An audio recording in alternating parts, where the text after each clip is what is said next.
ချစ်ခင်လေးစားအပ်ပါသောပြည်တော်စုဘွားတိုင်းရင်းသားညီကိုမောင်နှမများခင်ဗျာယနေ့ကြောက်တဲ့ကဘာဝပတ်ဝန်းကျင်ထိမ့်သိမ်းရေးအခါသမယမှာ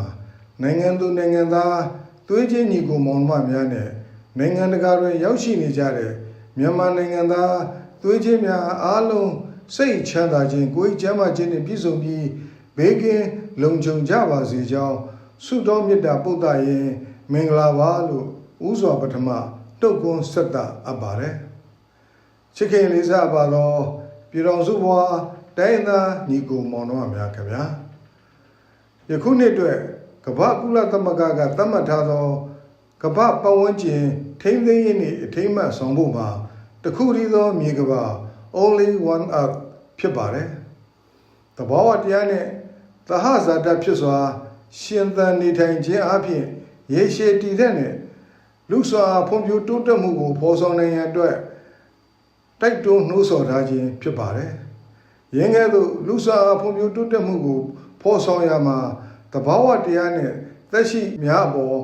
မြတ်တစွာပြုမှုဆက်ဆံခြင်းဟာအရေးကြီးဆုံးအချက်တစ်ခုဖြစ်ပါတယ်။တနည်းအားဖြင့်မေတ္တာတရားထားရှိမှုကိုချင်းစာနာမှုစတဲ့လောကပါဠိတရားလက်ကင်ထားရှိရမယ်ပြင်ကျွန်တော်တို့တိုင်းသားညီကိုမောင်နှမများအနေနဲ့တော်လှန်ရေးကာလဖြစ်သည့်လျောက်ရဲစွမ်းတတိရှိမှုစန္ဒပြင်းမြမှုဥဆောင်ဥရပြုနိုင်မှုစီးလုံးညီမှုတို့ဖြင့်တူးနဲ့တူစိတ်ရောကိုယ်ပါပံ့ပိုးကူညီကြမှသာလျှင်ကျွန်တော်တို့မျိုးမနဲ့ဖွံ့ဖြိုးတိုးတက်မှုကိုအောင်မြင်စွာဖော်ဆောင်နိုင်မှာဖြစ်ပါတယ်ကျွန်တော်တို့မျိုးသားညီညွတ်ရေးဆိုအနေနဲ့လည်းတခုတည်းသောမြေကဘာသက်ရှိလောကသဘာဝညီညွတ်မြတ်တာလူမှုဘဝ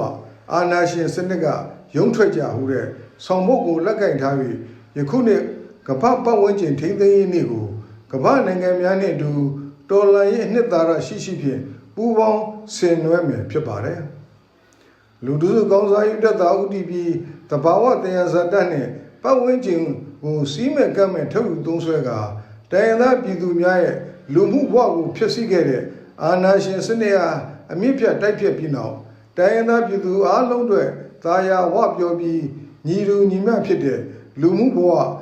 တဘာဝပတ်ဝန်းကျင်နဲ့သဟဇာတဖြစ်နေထိုင်နိုင်မဲ့ဖက်ဒရယ်ပြည်ထောင်စုကိုတည်ဆောက်သွားကြရန်နှိုးဆော်က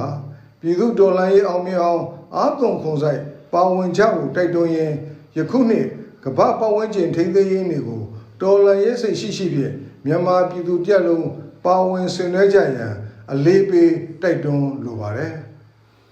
ချစ်ခင်လေးစားပါသောပြည်တော်စုဘွားတိုင်းရင်းသားညီကိုမောင်နှမများခင်ဗျာ1992ခုနှစ်စတော့ဟုမ်းညီလာခံကအသုံးပြုခဲ့တဲ့တခုတည်းသောမြေကမ္ဘာ only one earth ဟူတဲ့ဆောင်ပုဒ်မှာနှစ်90အလွန်မျက်မှောက်ကာလထိမှန်ကန်နေစေဖြစ်ပါတယ်ဤမြေဤကမ္ဘာသည်ကျွန်တော်တို့အားလုံးရှင်တန်ရာတခုတည်းသောအိမ်ဖြစ်ပြီးအကန့်အသတ်နှင့်သာရှိသောထိုမြေကမ္ဘာ၏အရေးမြင့်များကိုစင်စစ်မပြတ်ရေရှည်ထုတ်ဆူသုံးဆွဲနိုင်ရေးစနစ်ကျစီမံဆောင်ရွက်ကြပြီဖြစ်သလိုကာကွယ်ထိန်းသိမ်းဖို့လည်းကျွန်တော်တို့လူသားမျိုးနွယ်တရက်လုံးတာဝန်ဖြစ်ပါတယ်2022ခုနှစ်တွင် COVID-19 ကပ်ရောဂါကိုကမ္ဘာကြီးနေဖြင့်ကျော်လွှားလွန်မြောက်နိုင်မည်ကိုမျှော်လင့်နေကြသောညာရာသီဥတုပြောင်းလဲမှုတဘာဝအရင်းမြစ်များဆုံးရှုံးမှုနဲ့ပတ်ဝန်းကျင်ညစ်ညမ်းမှုဟူတဲ့အကြက်အတဲများနဲ့ကမ္ဘာကြီးကဆက်လက်ရင်ဆိုင်နေရစေဖြစ်သည်ကိုလည်းမမေ့သင့်ကြောင်းပြောကြားလိုပါတယ်ဤကြက်တဲ့အဓိကအကြောင်းရင်းမှာလူသားတို့၏ကိုယ်ကျိုးစီးပွားအခြေပြုလုပ်ဆောင်ချက်များကြောင့်သာမကလူနှင့်တဘာဝပတ်ဝန်းကျင်သဟဇာတဖြစ်နေထိုင်လူစိတ်နှဲပါနေကြခြင်းကြောင့်လည်းဖြစ်ပါတယ်ကျွန်တော်တို့မြန်မာနိုင်ငံမှာလည်းတဘာဝတရားနဲ့အခြားသက်ရှိများပုံမြတ်မြတ်တာပြုမှုဆက်ဆံရန်မလိုလားကြတဲ့အာနာလောဘရမဲ့ကြီးသူလူတစုရဲ့အတ္တကြောင့်နိုင်ငံသူနိုင်ငံသားသွေးချင်းများအားလုံးရဲ့လွတ်လပ်မှုတရားမျှတမှုစတဲ့အခြေခံလူ့ခွင့်များဆုံးရှုံးပြီးလူငယ်များ၏အနာဂတ်နဲ့တူတိုင်းပြည်အနာဂတ်ပါအမောင်ကျခဲ့ရသည်ကိုအားလုံးအသိဖြစ်ပါတယ်